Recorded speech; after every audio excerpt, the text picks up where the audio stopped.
지금 2024년 파리올림픽이 한창 진행 중입니다. 여러분 재밌게 보고 계세요?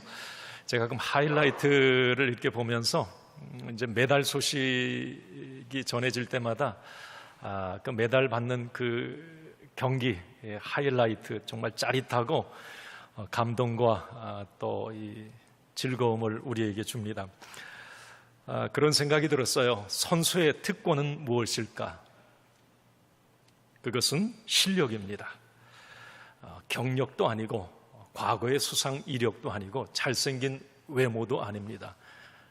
오상욱처럼 아무리 잘생겨도 오상욱처럼 메달을 따야 되는 거고 실력이 있어야 되는 거예요.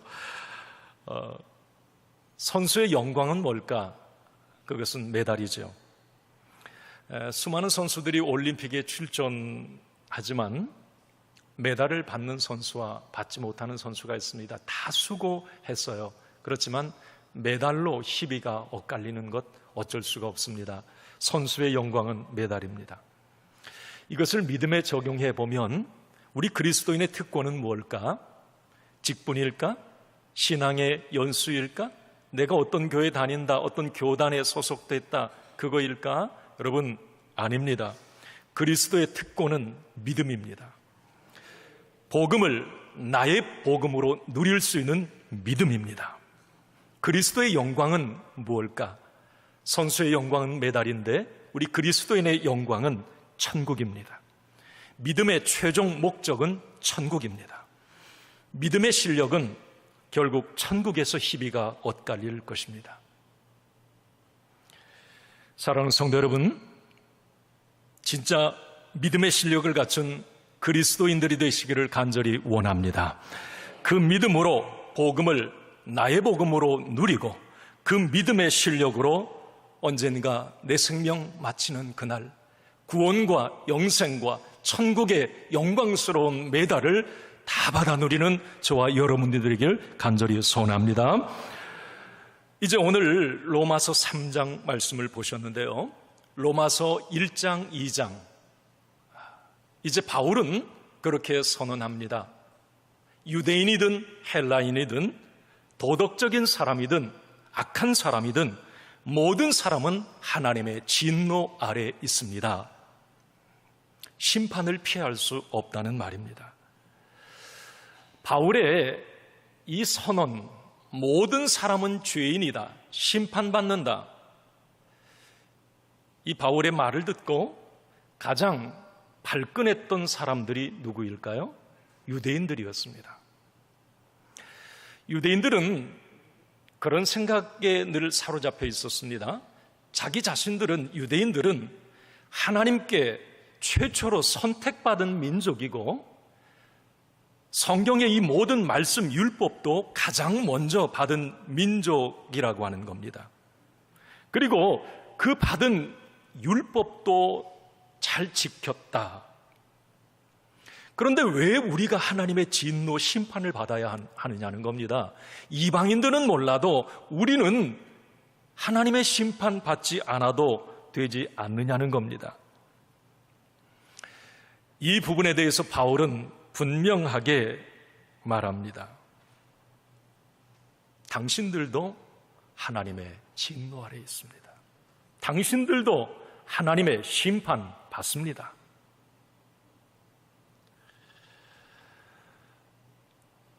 바울은 거듭거듭 유대인들을 향해 하는 말이 그거예요. 당신들 계속 유대인의 특권만 주장을 하고 있는데 그러면 그만한 실력을 갖추고 있습니까? 이 질문을 한 것이고요. 구원받을 만한 믿음의 실력, 천국 갈 만한 그런 믿음이 당신에게 있습니까? 그 믿음은 오직 예수 그리스도를 믿는 건데 당신 유대인들은 예수 그리스도를 메시아로 인정하지도 않고 예수님을 믿지 않지 않느냐는 겁니다.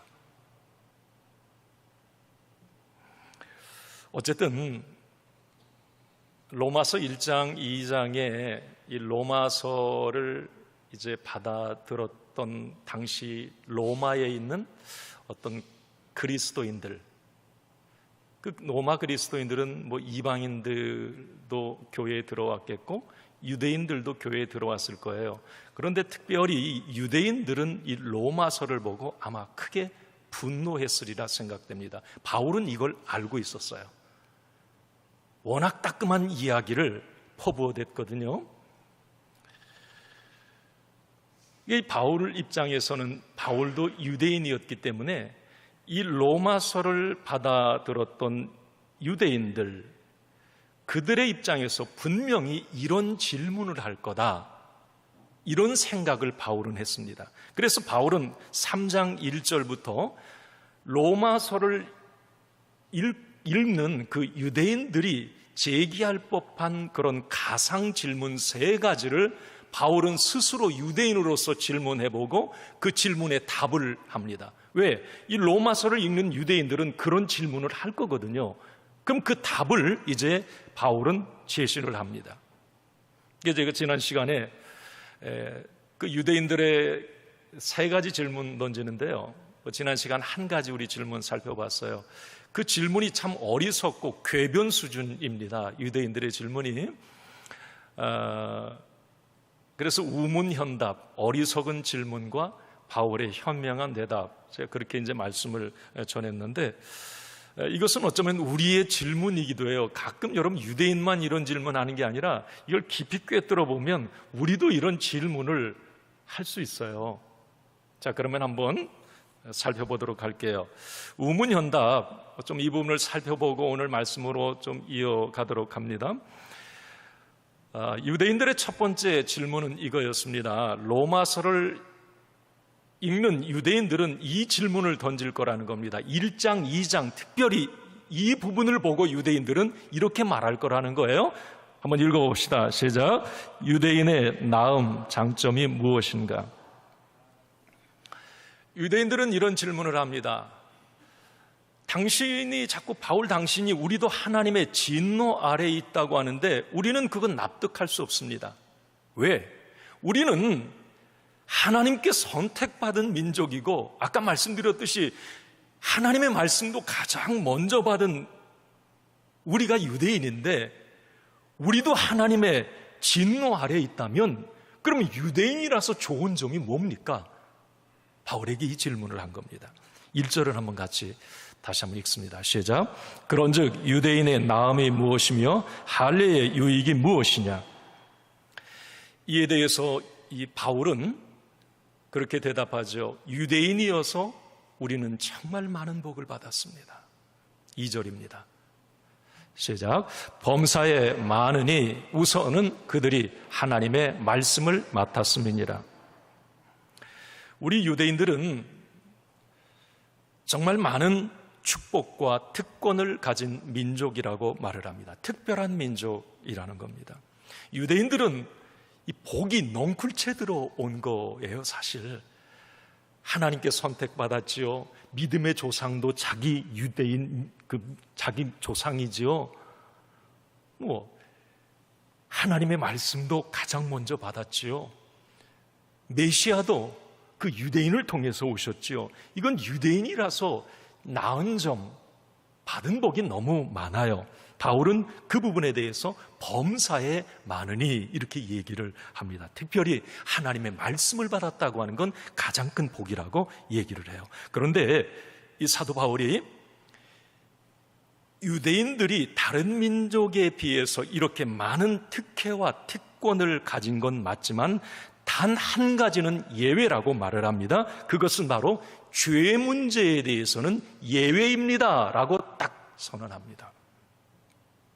죄 문제에 대해서는 특권이 없다라고 얘기를 하는 거예요. 유대인이든 헬라인이든 말씀을 먼저 받았든 늦게 받았든 누구든지 예수 그리스도의 이름으로 죄 사함을 받지 못하면, 예수 그리스도의 이름을 믿지 않으면 모두 다 심판을 받게 되고 하나님의 진노 아래 서게 됩니다. 유대인 당신들도 많은 특권을 가지고 있지만 예수 그리스도라고 하는 이 부분에 대해서는 동일합니다. 당신들 죄인입니다. 이제 3장 이후에 보면 계속 로마서에서 이 부분에 대해서 이제 사도 바울은 이제 말씀을 이게 전개해 나갑니다. 가끔 그런 말을 들어요. 네, 이제 교회 안 다니는 분들 가운데 우리 할아버지가요, 어떤 분인 줄 아세요? 뭐 어떤 선교사를 도운 분이에요. 우리 할아버지가 어디 교회에 공동 설립자예요. 막 그런 얘기예요. 아니, 그러면 당신은 지금 뭔데? 왜 교회를 안 다닙니까? 어떤 분은 가끔 그런 얘기해요. 예수 믿으셔야죠. 우리 부인이요, 교회에 열심히 다녀요. 교회 권사님이에요, 우리 부인이. 아니, 그래서 어쩌라고요? 당신 예수 믿느냐 말이에요. 왜 안 다니냐면 자기 부인 들림 받을 때 치맛자락 붙잡고 올라가면 된대요. 그냥 뭐 손잡고 가든지. 여러분, 가문에 어떤 신앙에 좋은 유산들 많이 있고 뭐 예수 믿는 사람들이 아무리 많아도요, 이 죄 문제에 대해서는 특권이 없습니다. 그 사람 한 사람이 예수 믿어야 되고, 그 사람이 예수님을 나의 구주 나의 하나님으로 믿어야 구원을 받게 되는 거예요. 죄 문제에 대해서는 예외가 없습니다. 특권 주장할 수가 없어요. 특혜가 없다는 말이에요. 그래서 로마서 3장 23절에 이렇게 말을 하죠. 모든 사람이 죄를 범하였음에 하나님의 영광에 이르지 못하더니. 모든 사람이라고 하는 이 부분에 여러분 한번 방점을 찍고 이해를 하시면 되겠습니다. 자, 유대인들의 첫 번째 질문, 유대인이란 나은 점이 뭡니까? 많습니다. 너무 많은 축복을 받았습니다. 유대인이라 너무 복을 많이 받았어요. 그런데 당신들도, 그렇게 많은 나음을 가진 당신들도 예수 믿어야 됩니다. 바울의 이야기예요. 두 번째, 이런 질문을 유대인들이 이제 던질 거라는 거죠. 두 번째 한번 같이 읽습니다. 유대인들이 믿지 않는 것은 하나님의 신실하심이 실패했다는 증거 아닌가?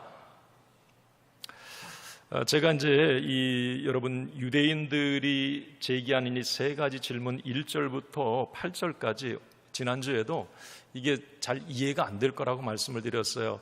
이 두 번째 이 질문도 좀 쉽게 여러분들한테 이게 뭔가 설명을 하려고 해도 그게 좀 어려운 부분이 있어요. 자, 그런데 제가 최대한 간단하게 이 부분을 설명을 할게요. 유대인 질문 두 번째 질문 다시 보여주세요.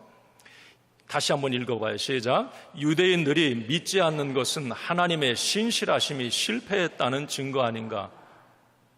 이게 무슨 말인가 하면 3절을 한번 봅니다. 3절.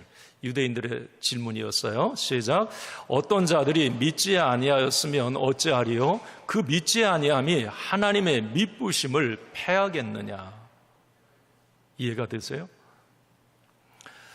유대인들의 두 번째 질문이었습니다. 질문의 요지는 이겁니다. 자, 유대인들은 그 두 가지 언약을 참 중요하게 여겨요. 하나는 아브라함의 언약이에요. 창세기 12장에 나온 하나님이 아브라함을 부르시고 아브라함에게 너를 통해서 너의 후손들이 이런 복을 받을 거다.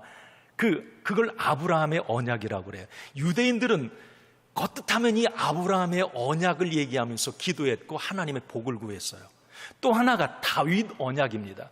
이스라엘 백성들은 다윗을 왕 중에 가장 위대한 왕으로 쳐요. 그런데 사무엘하 7장에 보면 다윗을 하나님이 뽑아 왕 세울 때에 너 후손들을 통해서 또 이런 복을 줄 거라고 하는 다윗과 언약을 세워요.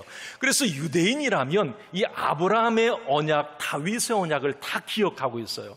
그런데 유대인들은 자기들이 가만히 역사 속에 벌써 보면 하나님은 그 아브라함의 언약, 다윗의 언약을 신실하게 잘 지금까지 지켜오셨다는 거예요. 그래서 하나님은 신실하신 하나님이었던 거예요. 자, 그런데 오늘 두 번째 유대인들은 이 질문을 제기하는 겁니다. 만약에 하나님의 약속, 언약대로 메시아가 오신다고 그랬는데 그 메시아가 예수 그리스도라면 왜 많은 유대인들이 예수 그리스도를 안 믿느냐는 겁니다. 하나님의 언약을 이루기 위해서는 유대인들이 다 예수를 믿어야지 왜 예수를 안 믿느냐는 거예요.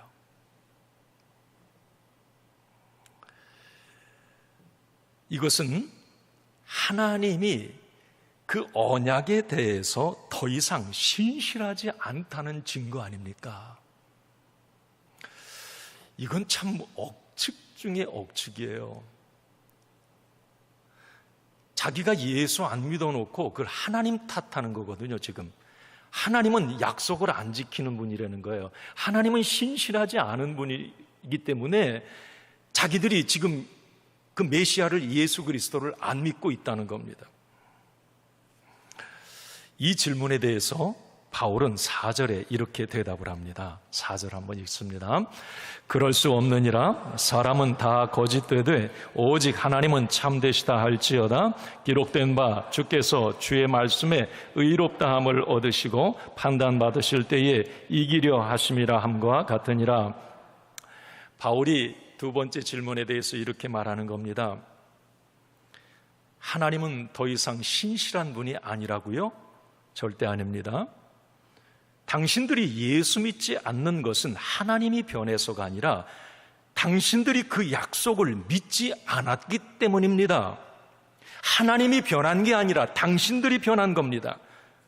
그러면서 사도 바울은 당시 유대인들이 가장 우상처럼 생각했던 아까 이 다윗의 한 말을 인용을 합니다. 기록된 바, 4절 그 하반절에 기록된 바 이렇게 돼서요, 이게 다윗의 시편 51편 4절 말씀을 인용한 거예요. 한번 읽어봅니다. 기록된 바 주께서 주의 말씀에 의롭다함을 얻으시고 판단받으실 때에 이기려 하심이라 함과 같으니라. 이게 무슨 의미냐면, 바울이 왜 이 말을 인용했느냐면, 봐라, 너희들이 예수 믿지 않는 것은 하나님이 신실하지 않기 때문이 아니라 너희들이 거짓되기 때문이야. 너희들의 마음이 하나님을 마음에 두지 않고 너희들이 메시아 예수 그리스도를 믿기 싫어서 그런 거지, 하나님이 뭔가 변해서 하나님이 신실하시지 않아서 그런 게 아니라는 말입니다. 그러면서 너희들이 잘 믿는, 존경하는 다윗이 무슨 얘기한 줄 알아? 바울이 그러면서 시편 51편 말씀을 인용한 거거든요. 이 시편 51편은 다윗이 왕으로서 가장 큰 죄가 뭐예요? 밧세바를 범한 사건입니다. 살인죄, 간음죄 다 졌어요. 도둑질죄. 나단 선지자가 그 죄를 진 왕 다윗 앞에 와서 지적합니다. 당신 그 죄 지었죠? 그때 이 다윗이 그 선지자 앞에 엎드려서 엉엉 울면서 한 말이 바로 이거예요. 무슨 얘기입니까? 내가 죄를 진 것은 하나님이 신실하지 못해서가 아니라 내 부족함 때문입니다. 하나님의 판단은 언제나 의롭고 하나님은 언제나 신실하십니다. 기록된 바 주께서 주의 말씀에 의롭다함을 얻으시고 판단받으실 때 이기려 하십니다. 하나님은 항상 이 말씀에 신실하신 분이시고 사람이 판단할 수 없는 분이십니다. 다윗이 그렇게 말했습니다. 저는 유대인들의 이 두 번째 질문을 보면서 스스로 그런 생각을 해보았습니다. 자기들이 죄짓고 자기들이 잘못해놓고 하나님이 잘못됐다는 거예요. 얼마나 여러분 이기적인 이 모습입니까?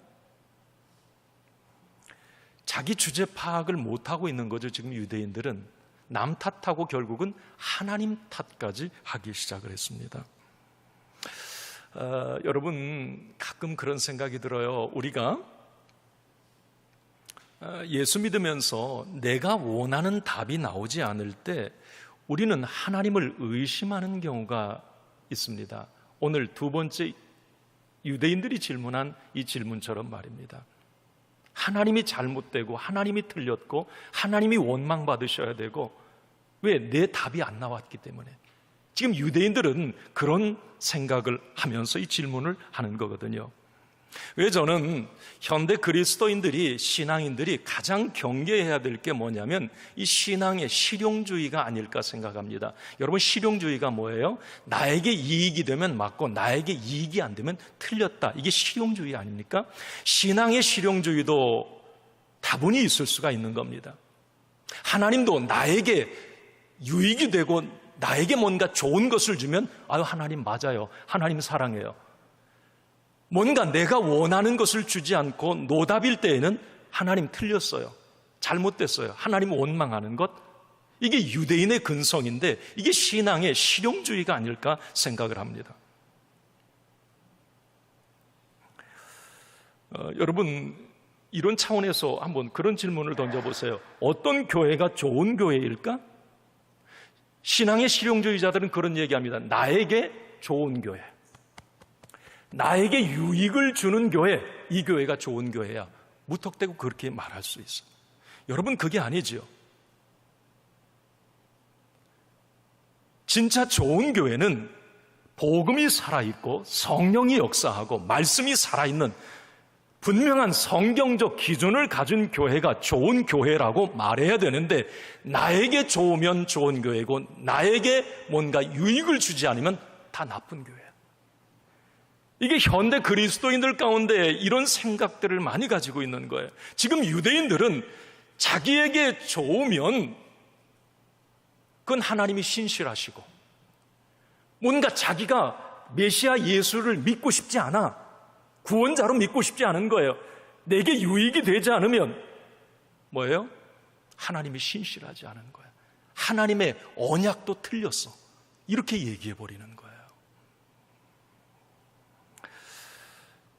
여러분, 이 실용주의 신앙의 결과는 결국 자신이 하나님이 되는 것으로 결론을 맺게 됩니다.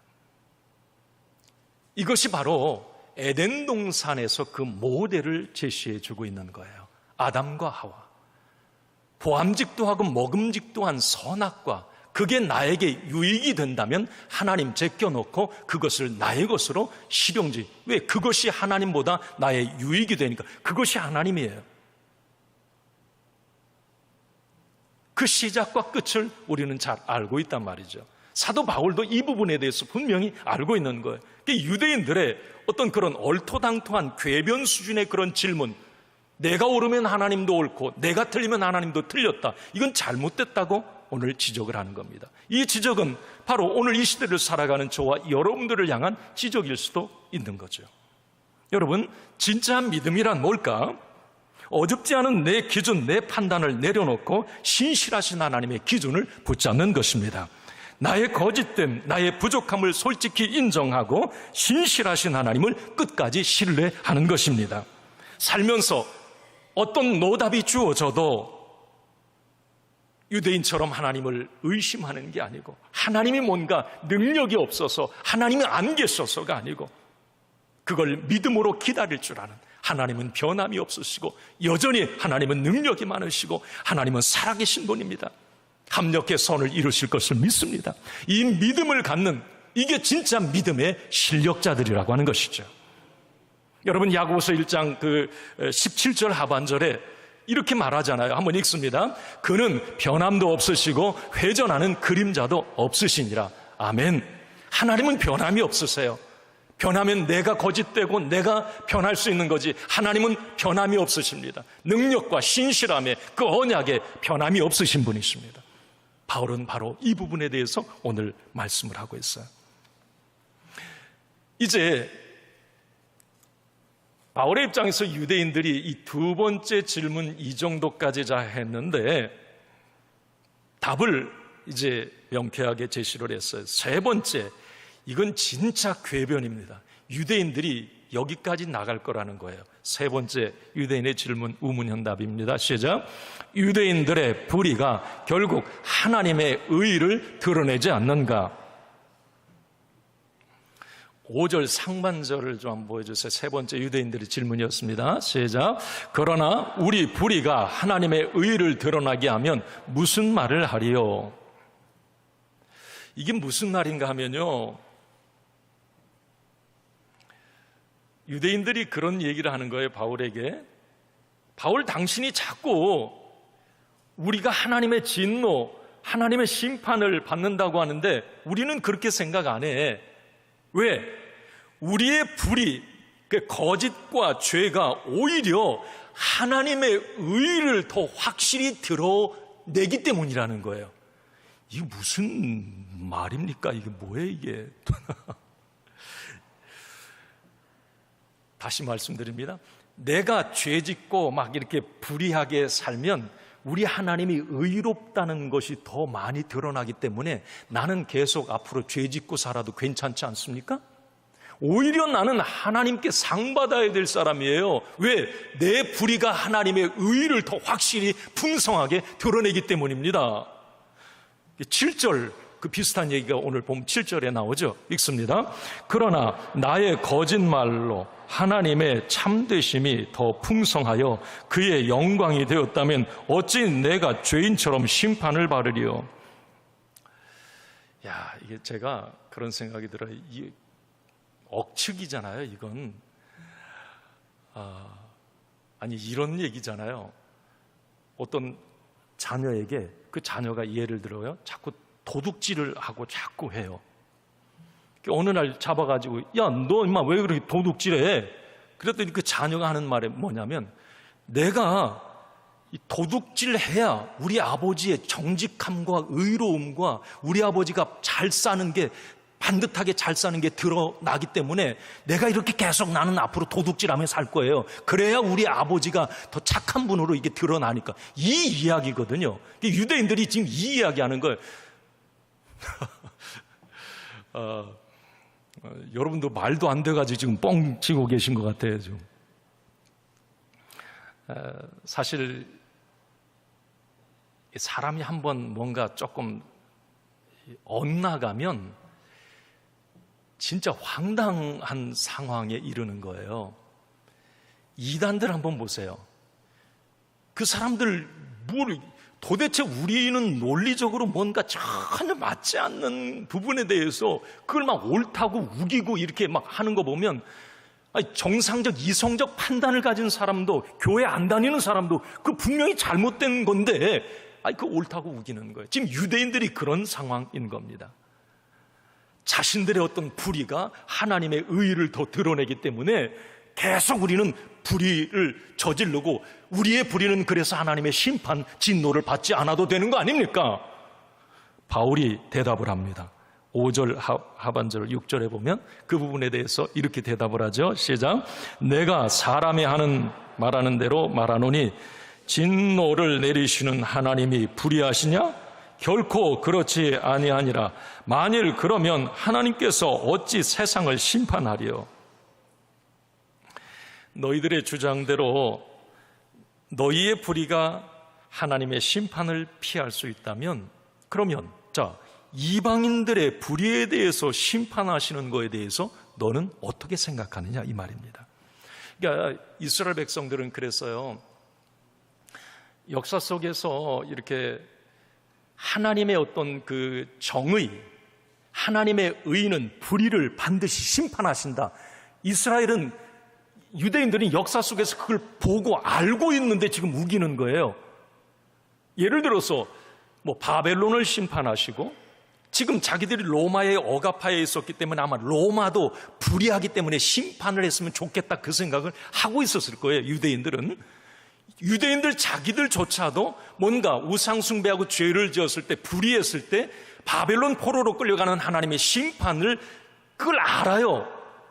알면서도 지금 우리의 불의가 하나님의 의를 드러내기 때문에 우리는 진노를 받으면 안 된다. 이거 무슨 뚱딴지 같은 얘기인 거란 말이죠. 그러면 바울이 하는 얘기가 그거예요. 당신들의 그 불의가 하나님의 심판을 받지 않아도 된다면 그러면 이방인들의 불의가 하나님 심판받는 건 어떻게 해석할 건데? 그러면 지금 당신들 속으로는 로마 불의를 저지르고 있어서 하나님의 심판받으면 좋겠다고 그러는데 거기 심판 안 받아야 돼. 거기도 불의를 통해서 하나님의 의의를 드러내니까. 바울의 이야기예요. 명쾌한 논리에 아마 유대인들은 할 말을 잃지 않았을까? 그러면서 바울은 8절에 이렇게 이야기를 합니다. 8절에 읽습니다. 또는 그러면 선을 이루기 위하여 악을 행하자 하지 않겠느냐? 어떤 이들이 이렇게 비방하여 우리가 이런 말을 한다고 하니 그들은 정죄받는 것이 마땅하니라. 하나님의 영광, 의의를 드러내기 위해서 계속 죄짓고 살겠다? 이건 안 맞는 말이라는 겁니다. 여러분, 하나님은 죄로 불의로 영광을 받으시는 분이 아니시라 하나님은 거룩한 삶을 통해서 영광을 받으십니다. 바울은 이런 궤변을 자꾸 너희들이 늘어놓는데 그것은 정죄받을 것이다. 그런 궤변을 계속 주장하면 너희들은 정죄받는 것이 마땅하니라. 그러면서 8절을 맞춰요. 자, 유대인의 세 가지 우문이에요. 바울의 현답이 있었고, 이 유대인들의 질문들을 보면 첫째, 둘째, 셋째 다 자기 합리화를 위한 질문입니다. 이런저런 논리를 통해서 자기들의 어떤 죄의 없음, 의로움을 드러내고 싶었던 겁니다. 자기들이 가진 특권은 모든 부분에 적용된다, 이것을 말하고 싶어 했던 겁니다. 자, 이런 부분에 대해서 바울은 단호하게 오늘 이제 9절부터 보셨는데요, 단호하게 이렇게 말을 합니다. 9절을 한번 같이 읽습니다. 시작. 그러면 어떠하냐? 우리는 나으냐? 결코 아니라 유대인이나 헬라인이나 다 죄 아래 있다고 우리가 이미 선언하였느니라. 아멘. 오늘 본문 9절이 바로 이런 상황에서 나온 이야기예요. 그렇다면 우리 유대인들, 당신들이 자꾸 지금 뭔가 특혜를, 죄의 문제에서도 하나님의 진노, 심판의 그 부분에 있어서도 자꾸 특혜를 주장하려고 하는데, 그건 아니야. 우리가 나으냐? 우리가 좀 더 나은 사람이라고? 저 이방인들보다 좀 나은 사람이라고? 아닙니다. 아닙니다. 죄 앞에서는 유대인이나 헬란이나 모든 사람 다 자유로울 수 없습니다. 결코 아니라 다 죄 아래 있다고 이미 선언하였느니라, 이렇게 말을 합니다. 죄의 문제에 있어서는 면책 특권이 없다라는 말이에요. 자, 9절 그 하반절에 다 죄 아래 있다. 로마서 3장 23절에 모든 사람이 죄를 범하였으면 하나님의 영광에 이르지 못하더니, 그 모든 사람 다, 모든 다, 이 부분이 이제 복음인 거예요. 이게 복음인 거거든요. 많은 사람들이 그 다, 모든에 나는 제외되기를 원해요. 유대인들도 지금 그런 마음이에요. 모든 사람 다 죄인, 죄 아래 있다고? 우리 유대인은 빼줘. 아니야. 우리는 하나님의 선민이고 말씀도 먼저 받았고 우리는 예외야. 너 아니야. 당신들도, 자, 과거에 당신들이 그렇게 많은 복을 받았고 어떤 이력들을 가지고 이렇게 다 좋아. 그런데 예수 그리스도의 스타팅 라인에 똑같이 다 서야 돼. 그 이야기입니다. 이것이 바로 인간의 실존. 모든 사람 다 죄 아래에 있다. 이게 영적 상태인 거예요. 이걸 좀 쉽게 예를 들어 봅시다. 모든 사람, 나도 죄 아래에 있다. 이건 아멘인 거죠. 만약에 대서양을 이제 횡단한다고 해봅시다. 세 사람이 이제 거기를 횡단을 해요. 첫 번째 사람은 수영을 전혀 못하는 사람이에요. 자, 그 사람은 바닷속에 딱 이제 대서양, 수영해서 대서양까지 가는 거예요. 딱 들어가면 글쎄요, 한 1, 2분 있다가 죽을 거예요. 수영을 못하니까 첫 번째 사람은. 자, 두 번째 사람은 안양 종합운동장 수영교실에서 한 막 5년 열심히 막 수영을 배워가지고, 와, 수영 막 잘하고 막 대표로 막 나가가지고 막 상도 받았고 그런 사람이야. 자, 대서양에 난 두 번째 사람 바다에 딱 뛰어들었어요. 얼마나 갈까요? 한 1km, 2km 가다가 죽습니다. 자, 세 번째 사람은 황선우예요. 아니, 황선우가 아니고 그 황선우 같이 국가대표. 이번에 황선우가 메달을 못 따가지고 좀 아쉬운데 국가대표예요. 세 번째 사람, 자, 딱 바다에 뛰어들었어요. 기가 막히게 잘합니다. 막 3km, 한 4km까지 막 한 7km쯤 가서 죽어요. 자, 그러면 대서양 횡단에 누가 성공했는가? 다 실패자입니다. 다 모든 사람이 죽습니다. 바울이 그 이야기인 거예요. 하나님의 의 앞에서는 조금 유대인이라고 잘났다고 먼저 뭔가를 받았다고 아니라는 겁니다. 거기서 거기라는 것, 도토리 키재기라는 것 모두 다 죄인일 뿐이다. 이게 바울의 선언이에요. 다 죄 아래에 있다. 모든 사람이 죄를 범하였다. 이게 이제 복음의 출발인 거예요. 복음은 여기서부터 이걸 인정해야 진짜 이제 복음이 내 것이 되는 거예요. 이걸 인정해야 유대인들도 이걸 인정해야 되는 거예요. 이방인들도 이건 인정해야 되는 거예요. 예수 그리스도로 다시 출발을 해야 되는 겁니다. 다 죄 아래에 있다. 모든 사람이 죄인이다. 이 의미는 곰곰이 생각해 보면 이겁니다. 한번 읽어봐요. 첫 번째 한번 읽어주세요. 이 모든 사람 다 죄 아래에 있다라고 하는 것은 이런 의미죠. 한번 읽습니다. 모든 사람은 여전히 죄의 지배를 받고 있다. 그거예요. 우리는 원죄에서 자유함을 얻었어요. 네. 하나님의 자녀가 되었어요. 그래도 여전히 죄 아래에 있어요. 아시겠습니까? 다윗이 아무리 하나님을 잘 믿었어도 죄의 지배를 받아요. 여전히 모든 사람은 저뿐만이 아니라 여러분들도 죄 아래에 있다. 다에서 예외 특권 주장하지 말라는 거예요. 누구든지 죄의 유혹에 넘어갈 수 있다라는 거죠. 언제든지 그리스도인이라도 하나님을 거부하고 방탕한 삶에 빠질 수 있는 이 죄의 경향성들을 다 가지고 있다는 거예요. 죄 아래에 있다. 이거 인정하라는 겁니다.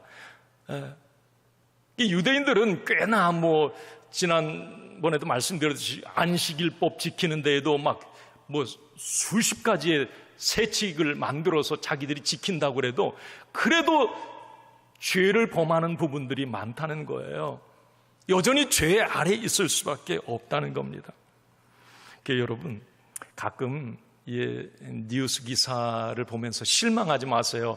아니 교회에서 그런 일이 당연히 있을 수 있어요. 다 죄 아래에 있어. 다 넘어질 수 있어요. 얼마 전에 아니 그 선교사님이 그런 죄를, 아니 그 목사님이 그런 죄, 실망이다 실망이야. 아니에요. 다 넘어질 수 있어요. 다 죄 아래에 있습니다. 똑같아요. 다윗도 모든 사람은 죄 아래에 있다. 이거 인정해라. 조금 의롭다고 잘났다고 그냥 나는 죄 안 짓고 끝까지 죽을 때까지 나는 완벽하게 살아. 너 아니다. 다 죄 아래에 있다. 인정하라는 겁니다. 또 하나 이 바울이 다 죄 아래에 있다. 모든 사람이 죄인이다라고 하는 이 부분은 이런 의미를 담고 있는 듯해요. 한번 읽어봅시다.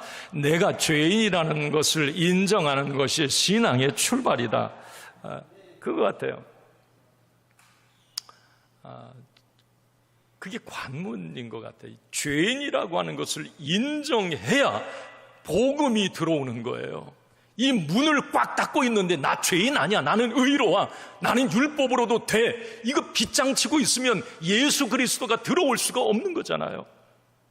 여러분 누가복음 18장 제가 지난번에 말씀드렸듯이 바리새인과 세리가 기도해요. 우리 바리새인은 얼마나 멋지게 의로움을 드러내면서 막 기도했습니까? 왜 의롭게 살았어요? 자, 세리는 기도가 뭐였어요? 짧아요.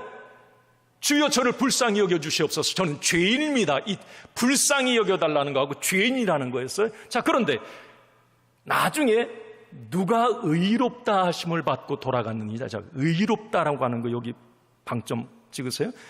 사실 행동 삶으로는 바리새인의 의가 세리보다 몇 배 낫죠. 근데 바리새인은 자기가 부족한 걸 몰라요. 죄인이라고 하는 걸 몰라요. 그런데 세리는 내가 죄인입니다. 이걸 알아요. 자, 하나님은, 예수님은 누가 의롭다 하심을 받았느냐? 세리라고 하는 거예요. 그럼 반전이 일어난 거예요. 일반 상식으로는 안 맞는 거예요. 이것은 여러분 내가 얼마나 좋은 일을 많이 했고 내가 얼마나 많은 또 죄를 지었고 이런 부분, 그건 도찐 개찐 도찐 개찐. 더 중요한 것은 내 자신이 불쌍한 죄인이라고 하는 걸 깨닫고, 그래서 나는 하나님의 의가 필요한 사람입니다 라고 인정할 때 하나님의 의가 주어진다라고 하는 겁니다. 그래서 여러분, 모든 사람이 죄 아래에 있다, 다 죄 아래에 있다, 모든 사람이 죄인이다, 이 부분에 대해서 너무 기분 나빠하지 마세요.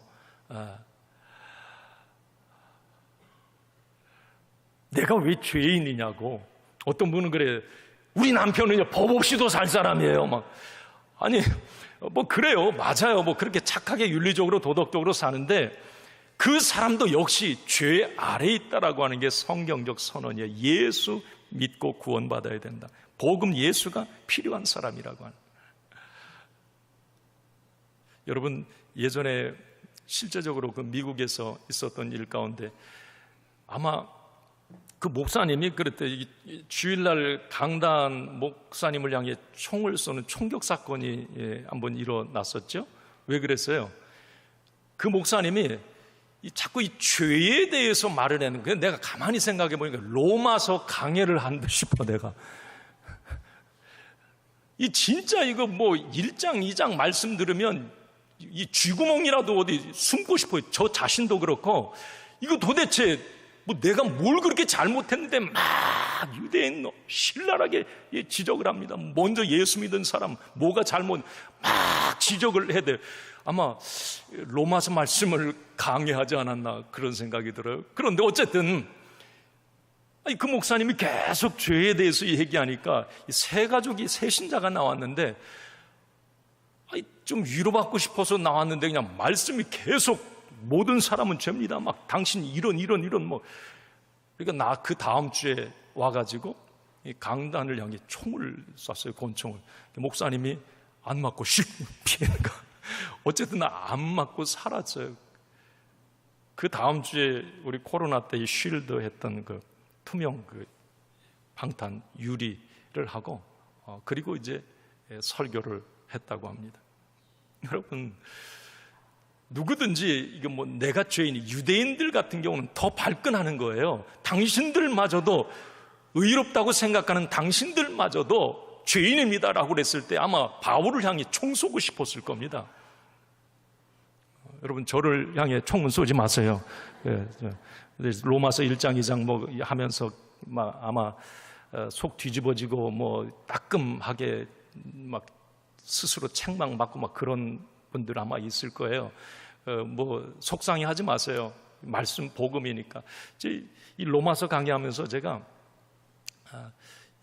강의를 하려고 했던 거 아니고 사도행전 말씀 끝나서 이제 바로 로마서가 이어지기 때문에 강의한 건데, 어떤 때는 괜히 했다 생각이 들기도 하고 너무 이게 신랄하게 이게 지적해야 되는 거예요. 그런데 너무 많이 은혜가 되는 것은 내 목회하면서 이제 오늘 로마서 이 말씀을 통해서 내 목회의 후반전을 다시 생각해 보는 거예요.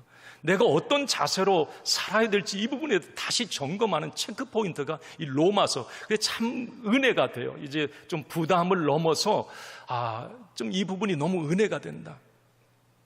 여러분들도 이 로마서 말씀을 이렇게 들으면서 그런 부분에 좀 깨달아지고 뭔가 찔림을 받고 뭔가 나의 어떤 죄성을 건드려 줄 때 그것이 은혜구나. 이걸 여러분들이 좀 알으셨으면 좋겠어요. 오늘 바울이 아까 9절 말씀에 세 가지 유대인들의 그 어떤 질문 앞에 이제 믿음의 답변들을 주면서 9절에 그러면 유대인 당신들 그렇게 나은 사람이라고 지금도 생각하세요? 좀 더 낫습니까? 아니에요. 결코 아니다라고 아까 결코 아닙니다. 아니라는 거죠. 그러면서 바울이 이유를 대볼까요? 그게 10절에서 18절 말씀이에요. 다음 주에 제가 말씀 전하도록 하겠습니다. 이 바울이 당신들 잘났다고요? 그렇게? 아직도 당신들 그게 의롭다고 주장하십니까? 내가 증거 한번 대봐요? 그러면서 이제 조목조목 이 부분에 대해서 돌직구를 시원하게 날리는 게 이 10절에서 이제 18절 말씀에 다음 주에 살펴보도록 하고요. 오늘 말씀의 결론입니다. 진짜 믿음은 나 중심의 실용주의를 거부하고 복음의 절대주의로 사는 것입니다. 내 인생의 노답일 때에도 합력해 선을 이루실 하나님을 여전히 신뢰하는 것, 이것이 믿음의 실력입니다. 그리고 좀 더 뭔가 낫다고 우쭐댈 필요 없습니다. 하나님 앞에 도토리 키재기에 유대인이나 이방인이나 수영을 아무리 잘해도 대서양 횡단 못합니다. 죽습니다. 나 역시 그래서 구원받아야 될 존재이고, 나 역시 예수가 필요하고, 나 역시 복음이 필요한 사람입니다. 이걸 인정하는 것, 바로 그것이 진정한 그리스도인입니다.